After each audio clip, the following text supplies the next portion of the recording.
consensus to hold policy unchanged as we gain more information. We also discussed the path ahead for the policy interest rate. Here, there was more diversity of views. On balance, members thought there could be a need for a reduction in the policy rate if the economy weakens in the face of continued U.S. tariffs and uncertainty and cost pressures on inflation are contained.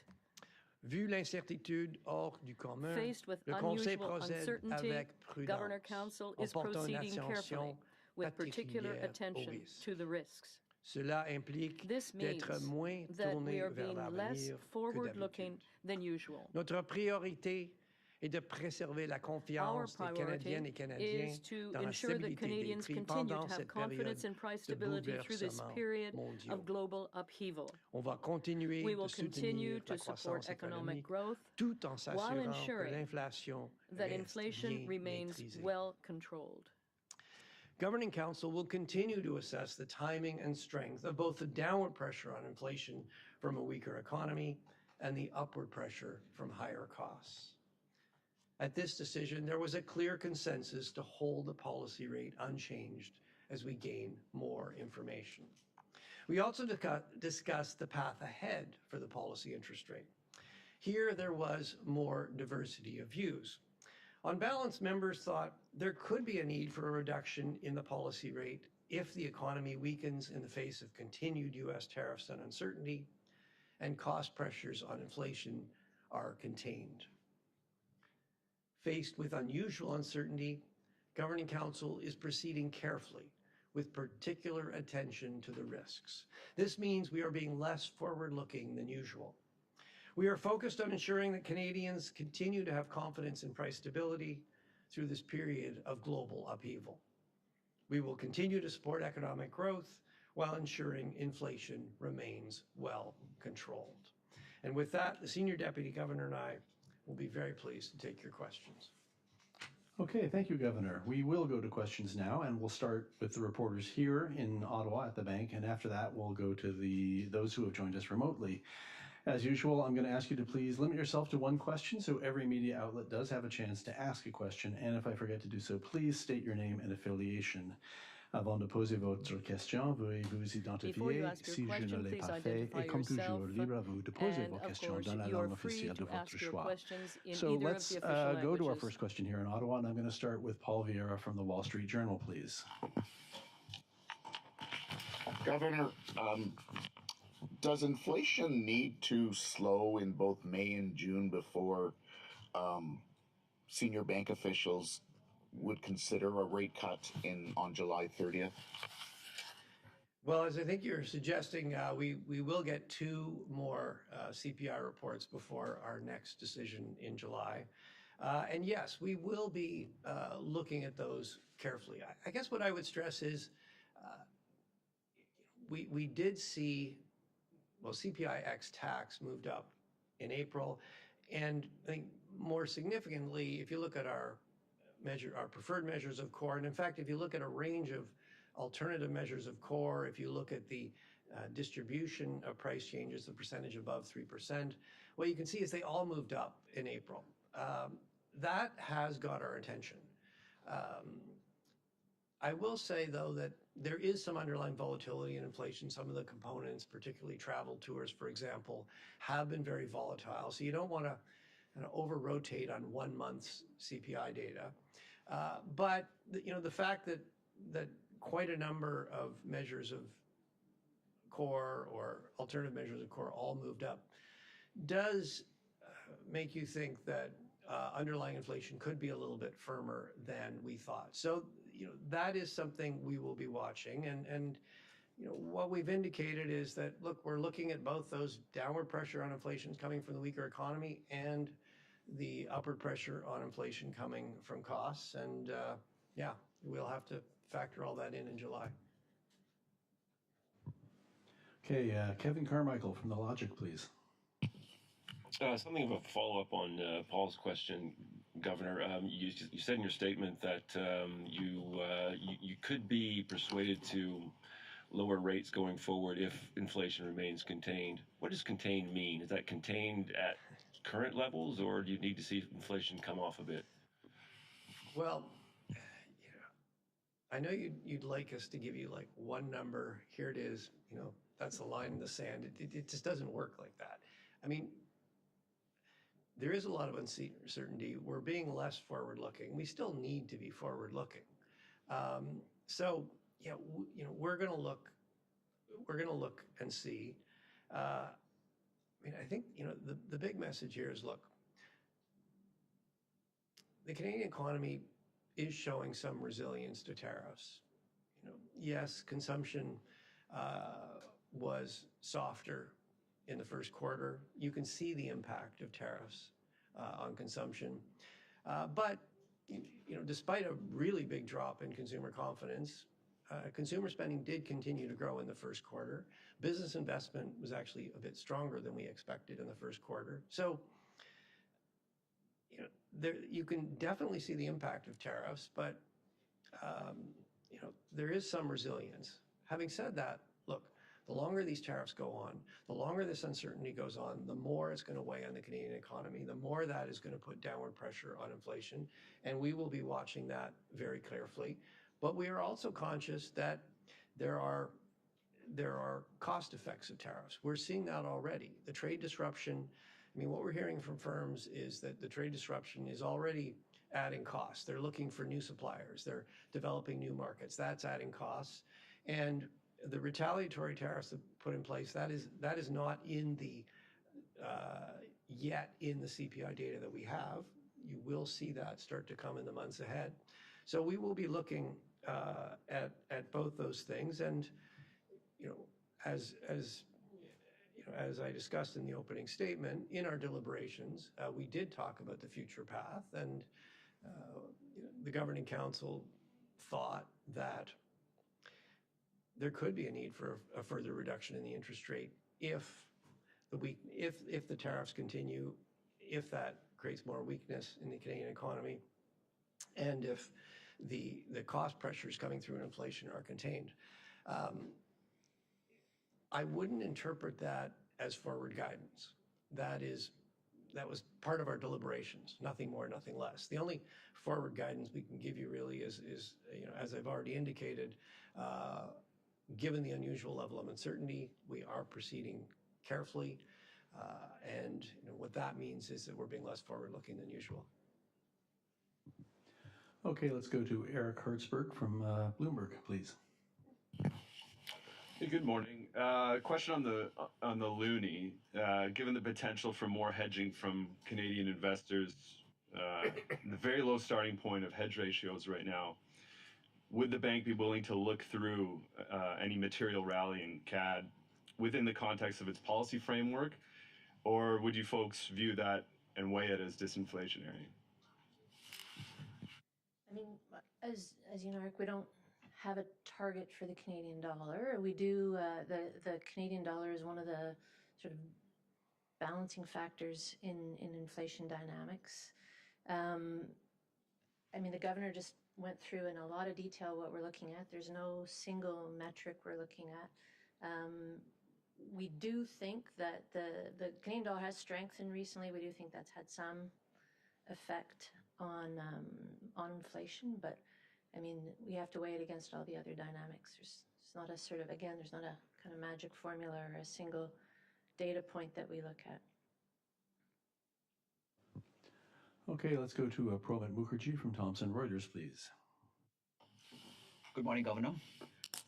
Governor, considering the Q1 GDP data and the March data and the April flash estimate, where do you see the economy as currently relative to the two scenarios that you had given us in April? Yes, the two scenarios. Well, I think the short version is U.S. trade policy continues to be very unpredictable. Look at the announcement today, or coming into the force of the announcement today to raise double the tariffs on steel and aluminum. Since April, what have we seen? Well, we've seen President Trump continue to make announcements, rolling back some tariffs, increasing them, rolling them back. I think that, the short answer is it's still a moving target. We're somewhere between the two scenarios, but it's still a moving target. And, we'll have to see where things go. There's a reason why, the first line of the statement was uncertainty is still high. And that's really what it's referring to. I will say, since April, the likelihood of the scenario 2, which is a pretty extreme, protracted, severe trade war, that the likelihood of that does appear to have come down somewhat. China and the U.S. has stepped back from the extremely high tariffs that they had imposed and counterimposed. And the U.S. is negotiating with a number of countries, including Canada. That has the potential to roll tariffs back at least some way. But at this point, the outcome of those negotiations remains pretty uncertain.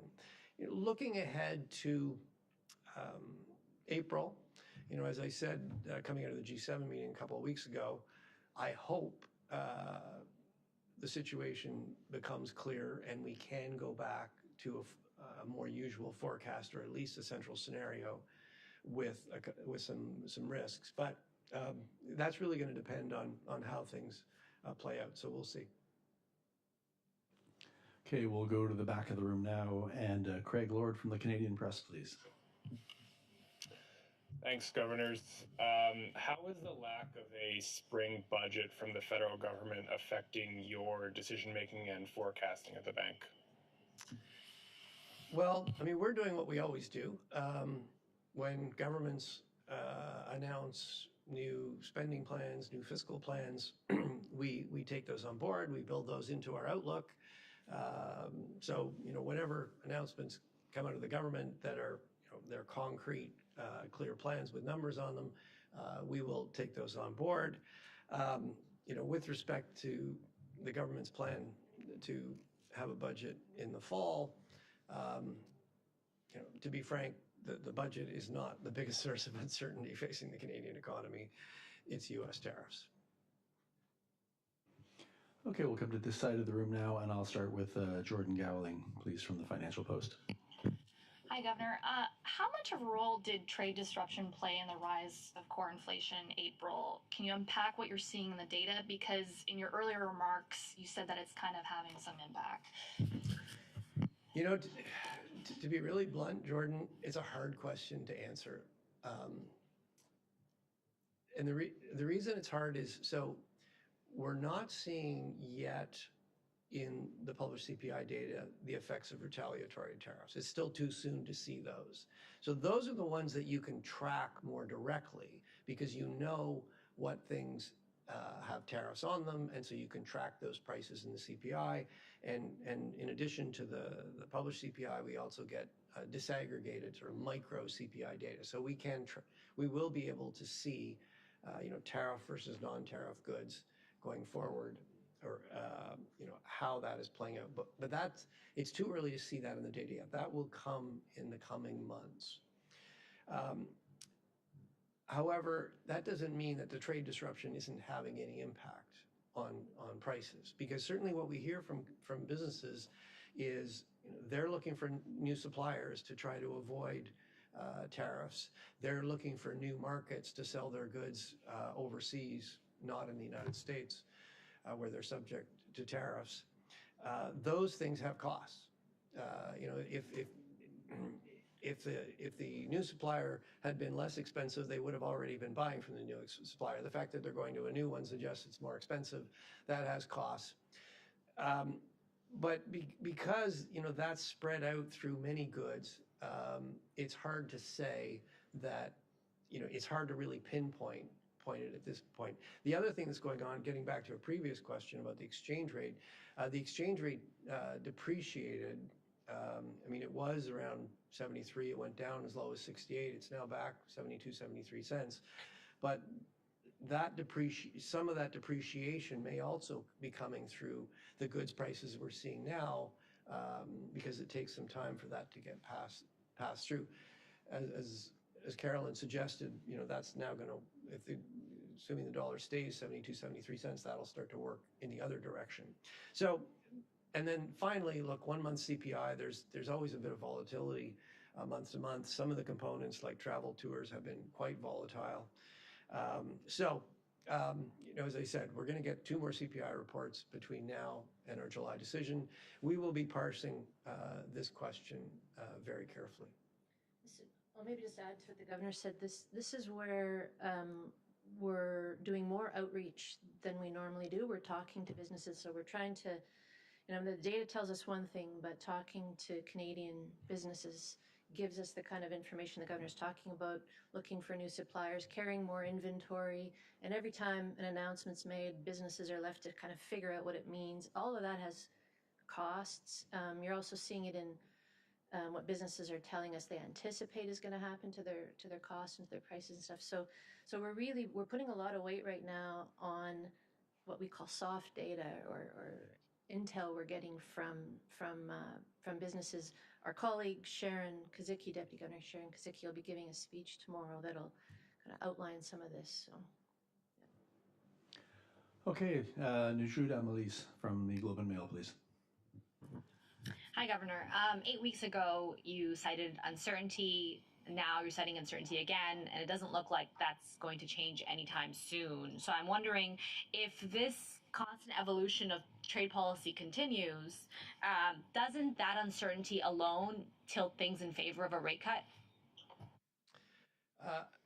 There's no question that, look, uncertainty is bad for business. It's bad for households. If you're a business and you don't know how much demand there's going to be for your product, you're obviously going to be much less to invest. So you're right. Uncertainty delays investment. It makes households more cautious. And so, yes, that will tend to weaken activity. And yes, you're seeing that in the Canadian economy. So, as I indicated, when the Governing Council deliberated about the future path for interest rates, on balance, different members had, somewhat different perspectives. There was, it's not surprising, particularly given the uncertainty, there's going to be some diversity of views about how things are going to play out and what that means. But on balance, the Governing Council thought that, if this uncertainty continued, if U.S. tariffs continued, and that continued to weaken the Canadian economy, and if the costs pressures coming through on inflation were contained, there might be a need for there could be a need for a further reduction in our policy interest rate. Okay, Mike Lacouture, please. Governors, thanks for taking our question. I wanted to sort of build on what Najib was saying and maybe take a step back here. As you attempt to try and provide this certainty to Canadians, how difficult is this for the two of you to sit there and try and balance all of this as things come from the United States that you can't predict and nobody else can predict? How unprecedented is this for you in the bank? Well, look, okay, it's difficult for us, but what I'm more worried about is it's difficult for businesses that are faced with new rules of the game every week. I'm much worried about households who are worrying about the possibility that they'll lose their job. They're also trying to navigate.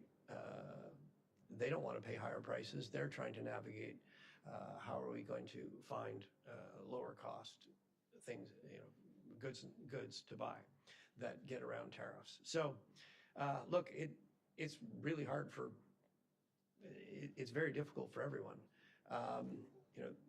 I think looking forward,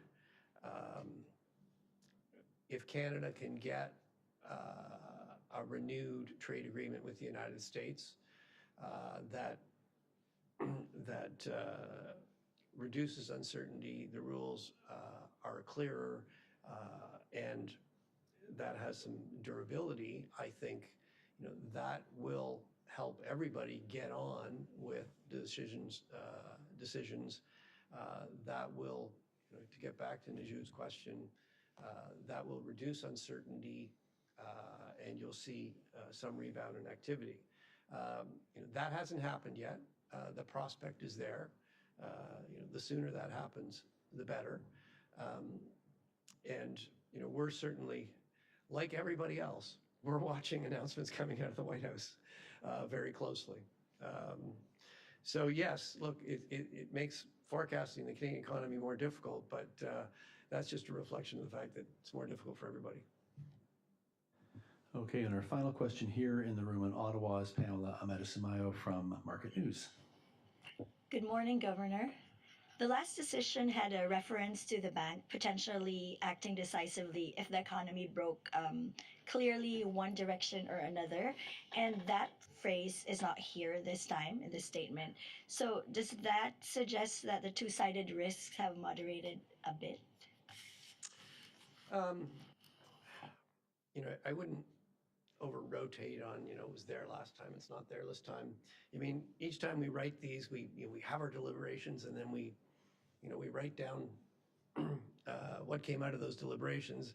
I think what is there this time that wasn't there last time was we gave some indication of our reaction function as we move forward. So yes, I think, look, we did repeat that we're continuing, given the uncertainty remains high, we are continuing to proceed carefully. That means we're being less forward-looking. And yes, look, as the situation becomes clear, we have been clear, we will support economic activity while ensuring that inflation is well controlled. Okay, that's it for Ottawa. We will now go to those reporters who have joined us remotely. I will remind you folks on the line, please only come off mute just to ask your question, then go back on mute as soon as you have finished so that everyone can hear the response. I'm going to start with Max Sato from Mace News before calling on Anna Pereira of the Toronto Star. So Max, please go ahead. Thanks. Thank you, Paul. Can you hear me? Yes, very well. Okay, Governor, my question is, many Canadian companies are still heavily reliant on U.S. market, and some obviously find it still easier to just sell their goods and services south of the border instead of relying more on interprovincial trade, even though there's not much of a barrier there, or seeking new markets overseas. How does this trend affect Canada's resilience in times of, global crises in the future, and how does it affect your policy at the Bank of Canada? Well, you are right that this is not a new feature of the Canadian economy, and in periods where we faced much weaker demand from the United States, it has had major repercussions on our Canadian economy. It happened in 08-09. The banking crisis in the United States created a very severe recession in the United States. Demand for Canadian exports plummeted, and that really sideswiped the Canadian economy. It's happening again now. A very different source, but U.S. tariffs will reduce demand for Canadian exports. So far, we saw in the first quarter, we saw a big boost in Canadian exports as they tried to get ahead of tariffs. But unfortunately, the flip, when you pull it forward, that's going to reverse. And so we think the second quarter will be substantially weaker than the first. We think exports and inventories will kick into reverse, and that will pull GDP growth down. You are seeing the consequences. And I guess what I would stress is that, look, the longer this goes on, the bigger the consequences will be. Coming back to sort of broader Canadian policy, look, I do think this underlines something that we've actually been talking about for more than a decade. Canada's trade is very concentrated with the United States. Look, it's always going to be concentrated with the United States. Just look at a map. In Canada and the United States, geography is determinant.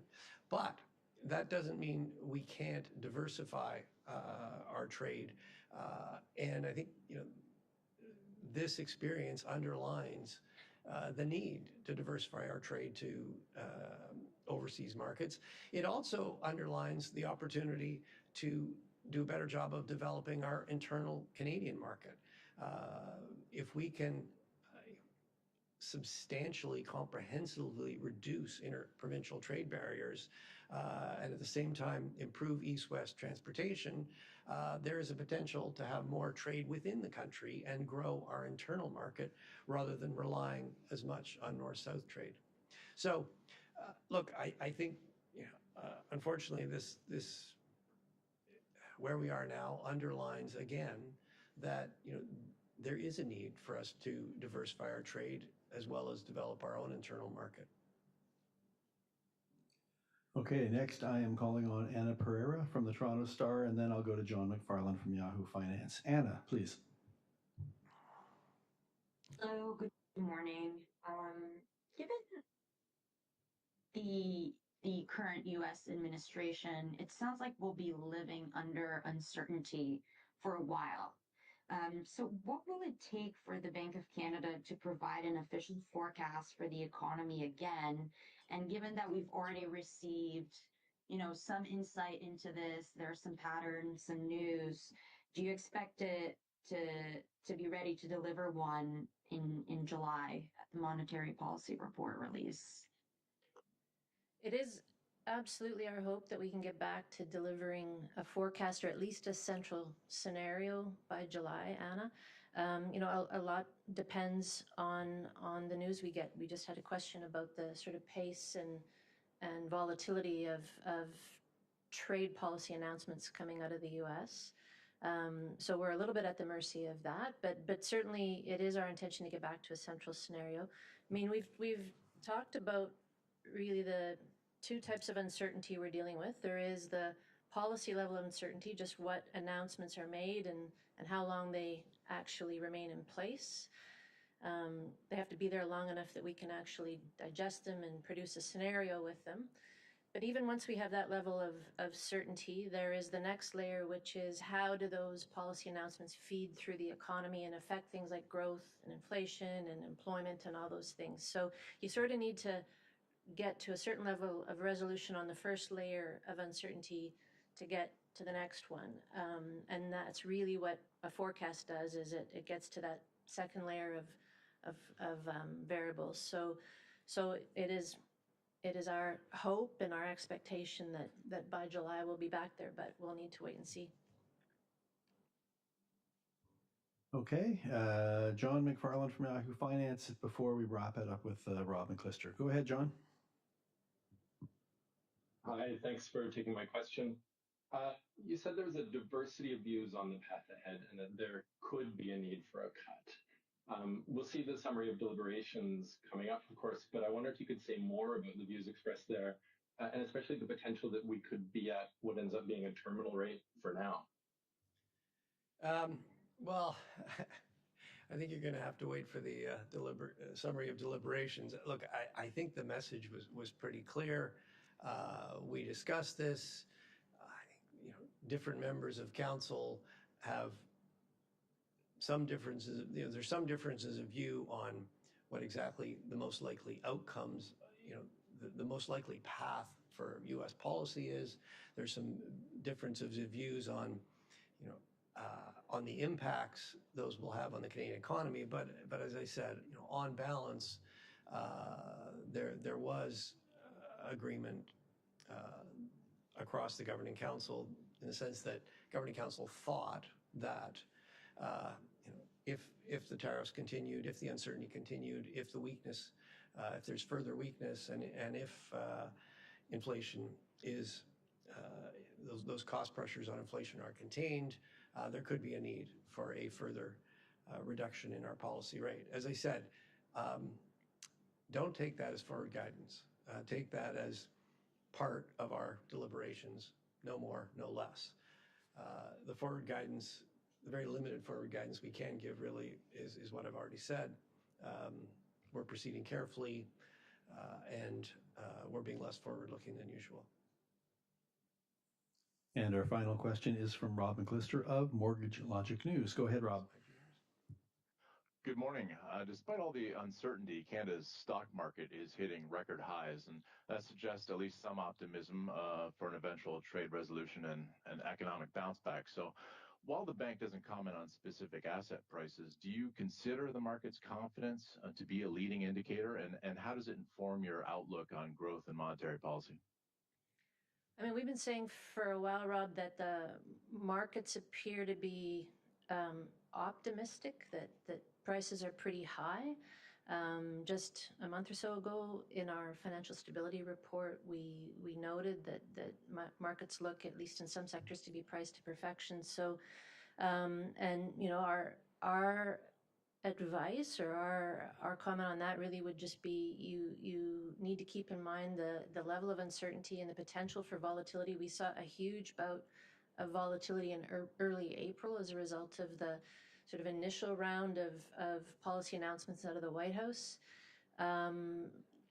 You know, we didn't see market dysfunction, so that was a good thing. That means that there's enough sort of buffers built in for markets to absorb a certain amount of volatility. But we think that we're not out of the woods yet on that volatility, that uncertainty, that could come back, and it's important that the different market players are sort of prepared for that.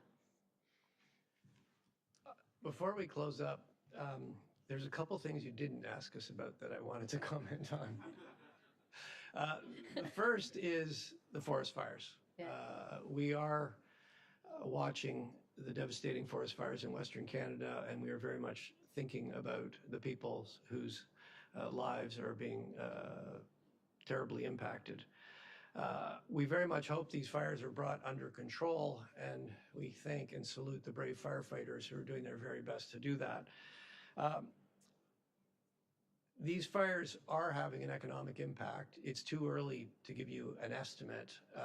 We will need to see, the situation is clearly pretty fluid. We'll need to see what the damage is. For now, the priority is clearly getting those fires under control and keeping everybody safe. And then the final thing I want to mention on a more positive note is go Oilers. Let's bring home the Stanley Cup. Thank you very much. That does conclude today's press conference. Thank you, Governor Macklem. Senior Deputy Governor Rogers, thanks for all of you for tuning in. We'll see you next month.